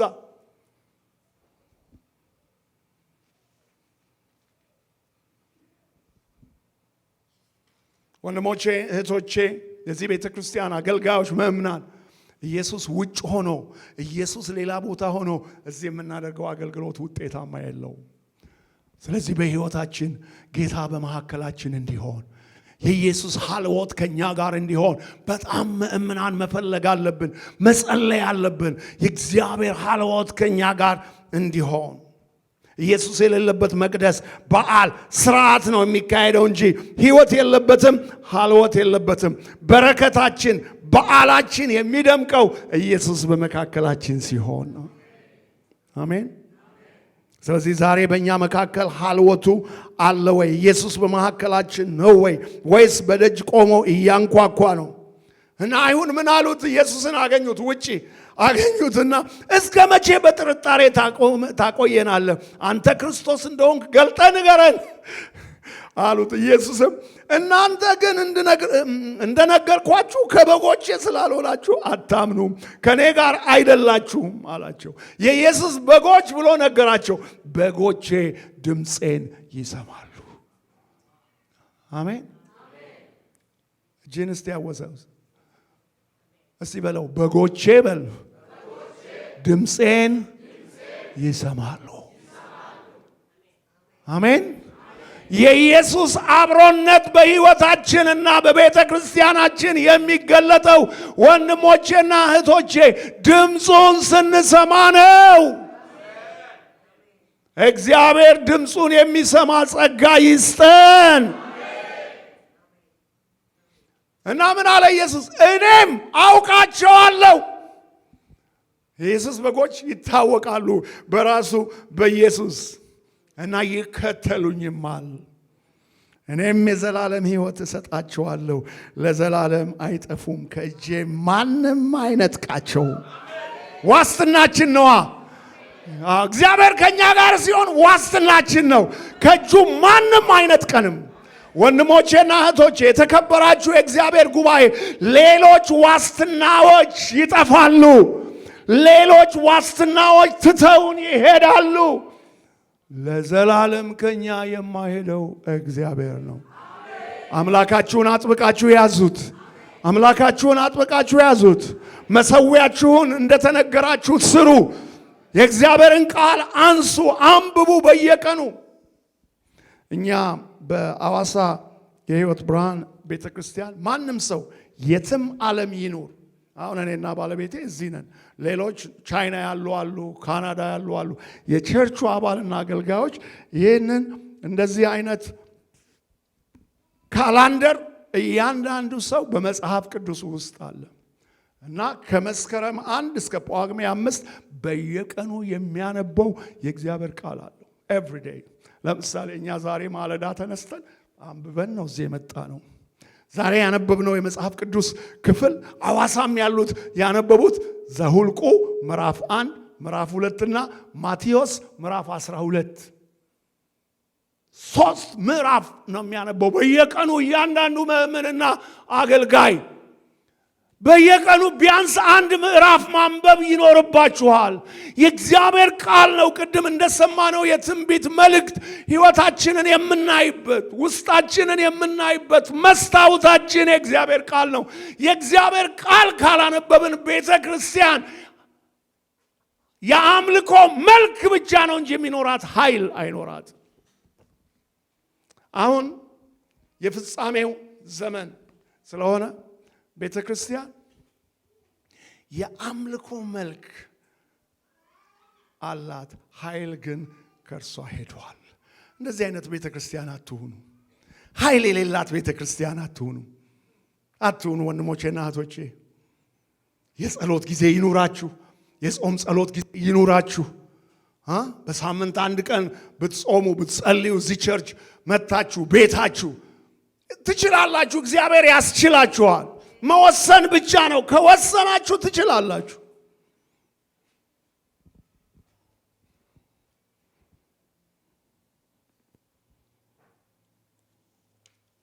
ከእግዚአብሔር ጋር ካልሆን የእግዚአብሔር ሀልወት ከኛ ጋር ከሌለ ሕይወት ባዶ ነው። ሕይወት ጥቅም፣ እርካታ፣ ደስታ የለውም። እንበላለን፣ አንረካም። እንለብሳለን፣ አይሞቀንም። የመንፈስና የነፍስን ደስታ የአሜሪካን ዶላር አይሰጣችሁም። የመንፈስንና የነፍስን ደስታ የምታገኙት ከራሱ ከእግዚአብሔር ሀልወት ነው። ይሄን ደግሞ ምንም ሊቀይረው አይችልም። አትፍቀዱለት ለሕይወታችሁ። የመኖራችሁ ምንጭ፣ የደስታችሁ ምንጭ የእግዚአብሔር ሀልወት ነው። የእግዚአብሔር አብሮነት ነው። ያቺ የፊናስ ሚስት ታቦቱ ሲማረክ ባሏ ሲሞት ኤሊ ሲሞት እሷ ተንበርክካ ልጅ ትወልድ ነበረ። ሳሙኤል ምዕራፍ 4 ላይ ተንበርክካ ልጅ እየወለደች ሴቶች ከበዋት አይዞሽ አይዞሽ አሏት። ወንድ ልጅ ወልደሻል አይዞሽ አሏት። በጣም የዚች ሴት ንግግር የህይወቴ መመሪያ ነው። የኔ ህይወት 2 ቃል ተናገረች። ምን ይላል መጽሐፉ? አልሰማቻቸውም፣ መልስም አልሰጠቻቸው። እና እነዚህን 2 ቃላት እኔ በጣም ልቤን ፕሮቴክት የማደርግበት ናቸው። እነዚህ 2 ቃላት ሰዎች ፓስተር ጌቱ ሲሉኝ አልሰማችሁም ነው የምላቸው። በዚህ ሴትዮ ቃል ነው ልቤን የምጠብቀው። ከዛ ደግሞ ምን ይላል? አልመለስላቸውም። ለምን? ዋይ ምን አለች ሴትዮዋ? የእግዚአብሔር ታቦት ተማርኳል፣ ካህኑ ኤሊ ሞቷል፣ የእግዚአብሔር ክብር እስራኤልን ለቆ ሄዷል። የልጁ ስም ኢካቦድ ነው። ክብር ከእስራኤል ለቀቀ። አየህ፣ ክብር ከእስራኤል ለቆ አንተ አትከበርም። ክብር ከእስራኤል ለቆ ቤተ ክርስቲያን አትከበርም። ክብር ከእስራኤል ለቆ ትዳርህ አይከበርም። ኑሮ አይሳካልህም። ደስታ፣ እርካታ፣ ረፍት አይኖርህም። ምክንያቱም ነፍስህ የምትፈልገው ሰማያዊ ሀልወት አለ። ያን ሀልወት ሚስ ካደረግከው ህይወት ባዶ ነው፣ ኑሮ ባዶ ነው፣ ትዳር ባዶ ነው፣ ቤት ባዶ ነው። የእግዚአብሔር ሀልወት ግን ካንተ ጋር ሲሆን ቆሎ በልተ ቂጣ በልተ ሁሉ በደስታ የተሞላ ይሆናል። ሃሌሉያ! ራዲካማ ሻፖራ ባላባ ሃሌሉያ! ሃሌሉያ! አብኔዘሮች የእግዚአብሔር ክብር በእናንተ ላይ ይምጣ። የእግዚአብሔር ሀልወት በእናንተ ውስጥ ይምጣ። ሃሌሉያ! ሃሌሉያ! ሃሌሉያ! አልፈልግም አለ ሙሴ። አልፈልግም፣ ተስፋይቱ ምድር አልወርስም፣ መልአክ አልፈልግም፣ ጠላቶቼን ማስወጣት አልፈልግም። አንተ ከኔ ጋር ካልወጣ ከዚህ አታውጣኝ። ወንድሞቼና እህቶቼ የኔና የናንተ ጸሎት ይሄ ሊሆን ይገባል። የተሳካልን ቢመስልህ ጌታ ካንተ ጋር ከሌለ ስኬት የለም። አንተ ከኔ ጋር ካልወጣ በለው። ጠዋት ወደ ስራ ስትሄድ በዘመን በህይወት በአገልግሎት የእግዚአብሔር ሀልወት እግዚአብሔር ምን አለው? ሀልወቴ ካንተ ጋር ይሆናል፣ አሳርፍሃለሁ። ደስታ ማለት ይሄ ነው። እረፍት ማለት ይሄ ነው። እርካታ ማለት ይሄ ነው። አሜን፣ አሜን፣ አሜን።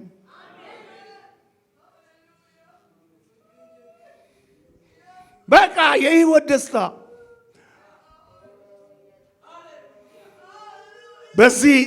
በዚህ አገልግሎት ምክንያት የተለያየ ዓለም እጓዛለሁ።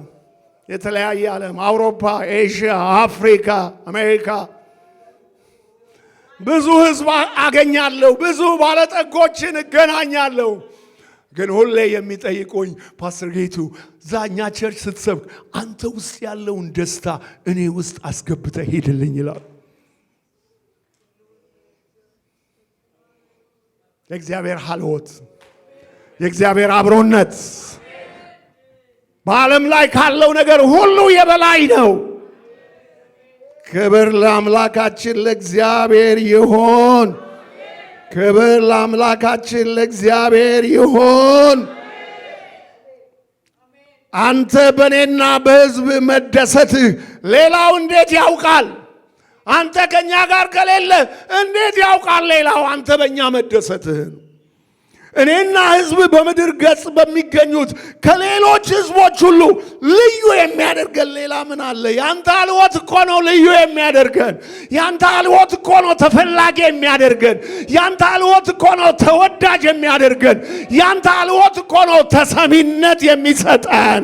ያንተ ሀልወት ነው ስራችንን በፍሬ የሚሞላው፣ አገልግሎታችንን በበረከት የሚሞላው ያንተ ሀልወት ነው። ሚስጥሩ ነው ቤተ ክርስቲያን። ሚስጥሩ ነው ቤተ ክርስቲያን። አገልጋዮች ሚስጥሩ ነው። የማደጋችን ሚስጥሩ፣ የስኬታችን ሚስጥሩ፣ የአገልግሎታችን ሚስጥሩ የእግዚአብሔር ከኛ ጋር መሆኑ ሀልወቱ። አልፈልግም። አሁን አንተ መልአክ ቀርቶ ሰው ቢልክልህ አትሄድም እንዴ? እንኳን መልአክ ቀርቶ አንድ አሜሪካ እኮ እግዚአብሔር ሰጥቼሃለሁ ከሱ ጋር ሄድ ብለሽ ሰጠት ብለህ ነው የምትሄደው። ለሙሴ ግን መልአክ አልፈልግም አለ። መልአክ በጣም የሚገርም ሰው እኮ ነው። ደግሞ ምን አለው? እዛ ያሉትን ጠላቶች እኔ ጠርጌ አወጣልሃለሁ አለው። አልፈልግም፣ ተስፋይቱንም ምድር እኮ አልፈልግም አለ። መልአክም አልፈልግም አለ።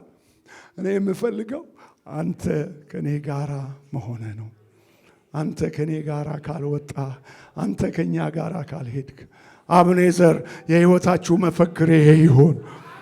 ይሄ ይሁን የአገልግሎታችሁ መሪ ቃል ይሄ ይሁን። ክብር ለእግዚአብሔር ይሁን። አሜን። ስጨርስ ሁላችሁም ዳዊት ብዙ የእግዚአብሔርን ክብር የሚወድ ሰው ነው እና መዝሙር 16:11 ምን ይላል? የህይወትን መንገድ አሳየኸኝ፣ ከፊትህ ጋራ ደስታን አጠገብከኝ፣ በቀኝህም የዘላለም ፍስሐ አለ። ከፊትህ ጋር ደስታን አጠገብከኝ። ቅድም ስጀምር ያነበብኩላችሁ የሙሴ እግዚአብሔርን ፊት ለፊት አያችሁ። የእግዚአብሔር ሀልወት የእግዚአብሔር ፊቱ ነው።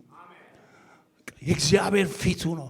የእግዚአብሔርን ፊቱን ካየን በቃ እግዚአብሔርን ፊቱን እና ዳዊት ይህንን ያውቃል። ከፊት ጋር ደስታን አጠገብከኝ፣ እኔ ግን በጽድቅ ፊትህን አያለው፣ ክብርህንም ሳይ እጠግባለሁ። ሁላችሁም የያዕቆብን ታሪክ ታውቃላችሁ። በዚህ ታሪክ ልጨርስ። በዘፍጥረት 32 ላይ ታሪኩን ታውቃላችሁ። የዳዊትን የያዕቆብን ከላባ ከ20 ዓመት በኋላ ሚስቶች አገባ፣ ልጆች ወለደ፣ ብዙ ከብት፣ አህያ፣ ፈረስ፣ ላሞች ሁሉ ሰበሰበ እና ወደ አገሩ ተመለሰ እና እጅግ ባለጠጋ ሆነ ይላል መጽሐፍ ቅዱስ። በዘፍጥረት 30:43 ላይ ምን ይላል? ያ ሰውም እጅግ ባለጠጋ ሆነ፣ ብዙ ከብትም፣ ሴቶችም፣ ወንዶችም፣ ባሪያዎችም፣ ግመሎችም፣ አህዮችም ሆኑለት። very rich። ነገር ግን የሚገርመው ነገር በእነዚህ ሁሉ ነገሮች የያዕቆብ ሕይወት አልረካም። የያዕቆብ ሕይወት አልረካም። አሁንም ይፈልጋል። አሁንም እናንተ የምታውቁት ቢልጌት እንዳለ፣ ቢልጌት አንድ ጊዜ ጋዜጠኞች ጠየቁት፣ አንተ የሁሉ የዓለም ሀብት አለ፣ ከዚህ በኋላ ምን ትፈልጋለህ ሲሉት $1 ሞር አትጠግብም፣ የዚህን ዓለም ገንዘብ አትጠግብም፣ $1 ሞር አለ ቢልጌት። እና አልረካም ያዕቆብ፣ ምንም በቃ አልረካም። ፋይናሊ ያው ኤሳው ከፊት እየመጣበት ነው። አማላጅ ልኳል፣ ብዙ ነገር አድርጓል። ከዚያ ታሪኩን እንደምታውቁት ሚስቶቹን በሁለት መንገድ ከፈለ፣ ልጆቹን፣ ሀብቱን እና የያቦቅን ወንዝ አሻገራቸው።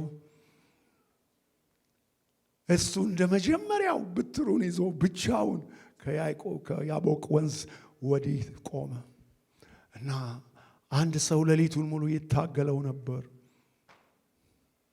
እና ያዘው። ያዕቆብ መያዝ ይወዳል። ያዘው በጣም ልቀቀኝ ሲለው አለቅህም አለው። ልቀቀኝ፣ አለቅህም። ምን ትፈልጋለህ? ካልባረከኝ አለ። እንዴ ይሄ ሁሉ በረከት አይበቃውም እንዴ? ካልባረከኝ። አየህ፣ እሱ አንድ የጠማው የተራበው ነገር አለ። የእግዚአብሔር ሀልወት፣ የእግዚአብሔር ከብት ቢኖረው፣ ልጅ ቢኖረው፣ ሚስቶች ቢኖሩት፣ ሀብት ቢኖረው ውስጡን አላረኩለትም። ካልባረከኝ አለቅህም አለው። ወንድሞቼና እህቶቼ አሁን እናንተ ብዙ በረከት ፍለጋ በጣም ትሮጣላችሁ። ግን አንድ ሩጫ አትርሱ። ወደ እግዚአብሔር ፊት መሮጥ አትርሱ። ያ የምትሮጡበት ነገር ብቻ በረከት አያመጣላችሁም። ወደ እግዚአብሔር ፊት የምትሮጡ ሰዎች ያርጋችሁ። የእግዚአብሔር ሕልውና፣ የእግዚአብሔር አብሮነት። እግዚአብሔር በዚያ ስፍራ ያዕቆብን ባረከው እና ያዕቆብም እንደዚህ አለ፣ እግዚአብሔርን ፊት ለፊት አየሁት፣ ሰውነቴም ድና ቀረች። ያ የመጓጓት የመናፍቅ ጥማቱ ረካ። ፊት ለፊት እግዚአብሔርን ፊት ለፊት ማለት ፒኒኤል ማለት ነው። ፓኒኤል ይላል ቄስ ሽፈራው ይነግራቸዋል። ራይስቱ ፓኒኤል ማለት ፊት ለፊት ማለት ነው። እግዚአብሔርን ፊት ለፊት አየሁት፣ ሰውነቴም ድና ቀረች። በቃ አረፍኩ እኮ ማለቱ ነው።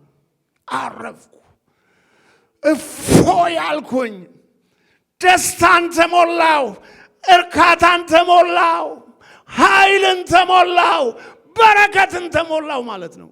ሰውነቴ ድና ቀረች። ክብር ለእግዚአብሔር ይሁን።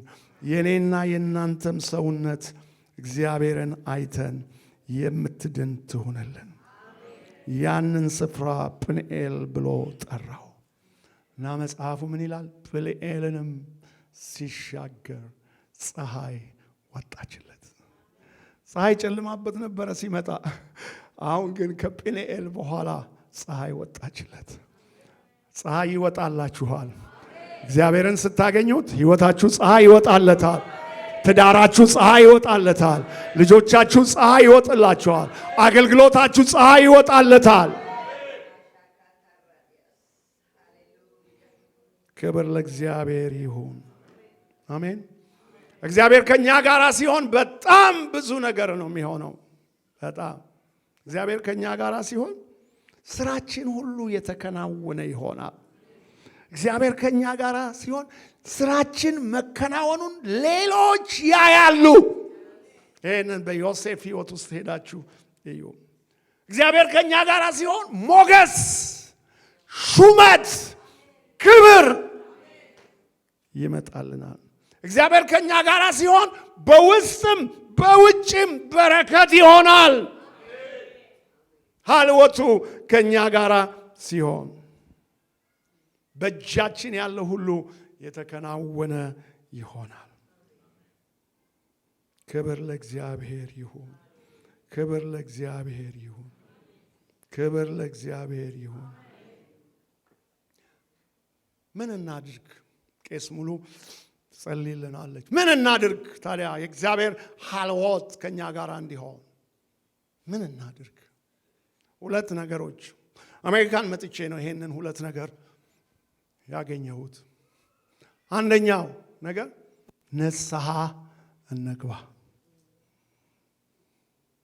ሁለተኛው ክብርን ለእግዚአብሔር እንስጥ። እና አሁን አሜሪካ መጥቼ ኤክሰርሳይዝ የማደርገው በሁለት እግሮቼ ንስሐ መግባት፣ ክብር ለእግዚአብሔር መስጠት። ንስሐ መግባት፣ ክብር ለእግዚአብሔር መስጠት። ንስሐ መግባት፣ ክብር አሁን ስራመድ ማንም ሚስቴ የማታውቅም፣ ግን ስራመድ ጌታ ሆይ ድካሜን ይቅርበል፣ በሕይወቴ ስላረከው ክብር እሰጥሃለሁ፣ ስንፍናዬን ይቅርበል፣ ክብር እሰጥሃለሁ እያልኩ ነው የምራመደው። በአሜሪካ ለመጀመሪያ ጊዜ ነው ይሄን ኤክስፒሪየንስ ያገኘሁት። የመጽናናት ዘመን ትመጣላችሁ ዘንድ አለ ጴጥሮስ። ንስሐ ግቡ። ከእግዚአብሔር ዘንድ የመጽናናት ዘመን እንድትመጣላችሁ ንስሐ ግቡ። በጌታ ፊት ንስሐ እንግባ። እግዚአብሔር የተናገረንን ነገር በቃ ጌታ ሆይ ዛሬ ልጀምር በሉት። ዝም ብላችሁ አትውጡ ከጉባኤ፣ ዝም ብላችሁ አትሂዱ። እግዚአብሔር ምን ተናገረኝ በሉ። በቃ ንስሐ የምትገቡበት ነገር ካለ ንስሐ ግቡ። እንግባ። እኔም እዚህ ቁጭ ብዬ አሁን እህቴ ስጸልይ ንስሐ የምገባው ነገር አለኝ። ንስሐ እንግባ። ለእግዚአብሔር እንደሚገባ ስላልኖርን፣ ጌታ እንደሚፈልገው እሱን ስላልፈለግ ነው። ምንድን ነው ቅድም የተነገረን የትንቢት መልእክት? በእጃችሁ ያለውን በትር ጥላችኋል፣ መሠዊያችሁ ፈርሷል፣ ከቃሌ ርቃችኋል። ንስሐ ያስፈልገዋል። ለዚህ የእግዚአብሔር ሀልወት ከኛ ጋር እንዲሆን እግዚአብሔር እኮ እንደሚናገረ ለመሰላችሁ እቺን ቤተ ክርስቲያን ሊያሳድጋት ፈልጎ እኮ ነው። ሊባርካት ፈልጎ እኮ ነው። ከፍ ሊያረጋት ፈልጎ እኮ ነው የሚናገራችሁ። ስለሚጠላችሁ አይደለም። ከዚያስ ክብርን ደግሞ ለሱ መስጠት። በሕይወቴ ስላረከው ክብርን ውሰድ። ያ ሄሮድስ ለእግዚአብሔር ክብርን ስላልሰጠ ምን አደረገ ይላል? የእግዚአብሔር መልአክ መታው፣ በትልም ተበልቶ ሞተ። አያችሁ፣ እኛ የተደረገልን በጣም ብዙ ነገር ነው። ለተደረገልን ነገር ክብር መመለስ አለብን። እናንተ ክብር መመለስ አለባችሁ። እግዚአብሔር ከየት አነሳችሁ? ከየት አመጣችሁ? አሁን እንዴት ያኖራችኋል? ለዚህ ክብር ሰጥታችኋል። ክብር መልሱለት ለእግዚአብሔር። ከዛ ከድሃ ምድር አመጣኝ፣ ባረከኝ፣ አበላኝ፣ አጠጣኝ፣ አሳደግክ ልጆቼን። ክብር መልሱለት እንጂ በእኔ ማንነት ነው አትበሉ። እኔ ዲቪ ስለደረሰኝ መጥቼ ነው አትበሉ። ዲቪም እንዲደርስ ያደረገው እግዚአብሔር ነው። ክብር መልሱለት እንጂ። እና እኔ እንደዚህ ነው አሁን በአሜሪካ ጌታ ያደረገ። ስለ ስንፍና ይቅር በለኝ፣ ክብር ላልሰጠው ነገር ክብር እሰጥሃለሁ፣ ማረኝ፣ ክብር ከኔ ውሰድ፣ ማረኝ፣ ክብር ከኔ ውሰድ እያልኩ ሁለቱን እግሮቼን ለዚህ ነው የምጠቀምባቸው።